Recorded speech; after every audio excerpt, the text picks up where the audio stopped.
Paano nga ba magpakabit ng kuryente at tubig before and after the construction? Disclaimer ko lang guys na ang lahat ng ating share today ay according lang sa na-experience nating pagpapakabit ng tubig at kuryente. Guys, yung proseso pala ng pag-apply ng Meralco at Maynilad at Manila Water almost parehas lang kaya pinagsama ko na siya dito. Ang i-skip nyo lang dito is yung meter base tungkol sa Meralco tsaka yung ibang bagay na connected sa Meralco at kuryente kasi wala namang kuryente yung sa Maynilad. Mas madali kasi i-apply yun compare sa Meralco na sobrang daming prosesong pagdadaanan talaga. Number 1, kakailanganin mo munang kumuha ng application form sa Maynilad or sa Meralco or sa Manila Water kung saan ka man mag-a-apply. Pangalawa, certified true copy ng titulo mo.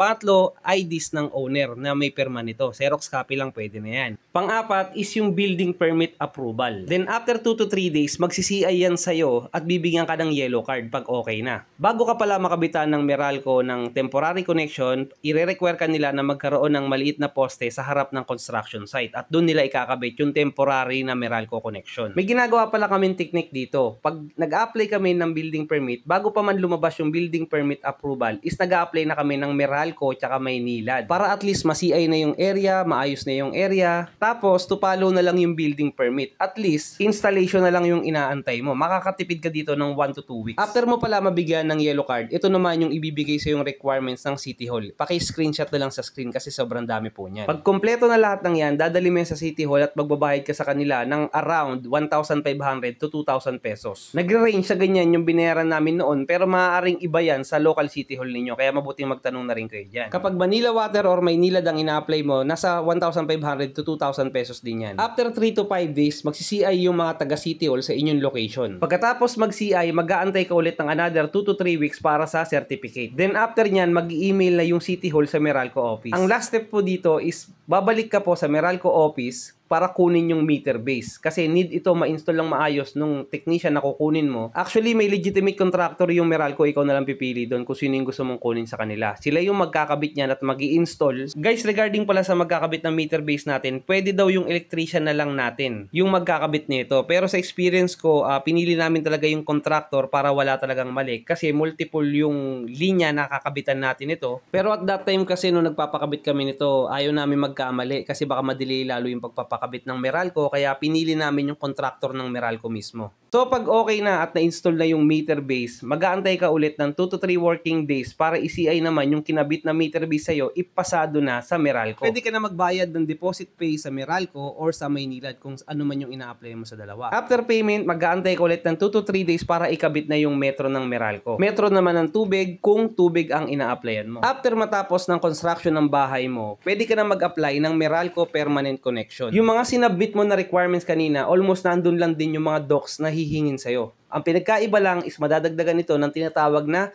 occupancy permit. Sa experience namin noon, na-delay kami kasi hindi namin na-provide agad yung occupancy permit dahil nagka-problema kami dyan. Pero after few weeks naman, na-i-provide din naman namin. Kaya ayun, natuloy din yung permanent Meralco connection namin. Before we end this vlog, sagutin muna natin yung isang tanong ng watcher natin.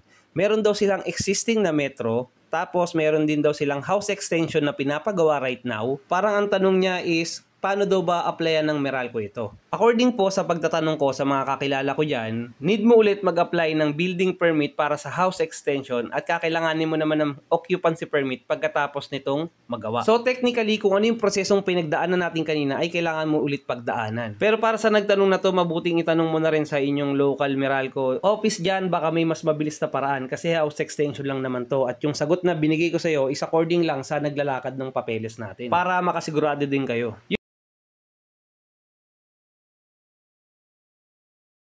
Yun lang guys, I hope you learned something today. Baka pwede ka naman mag-comment ng mga topic na gusto mong pag-usapan. I-like mo na rin ang video na to at share mo sa mga kaibigan mo na gusto matuto about real estate. Yun lang, salamat!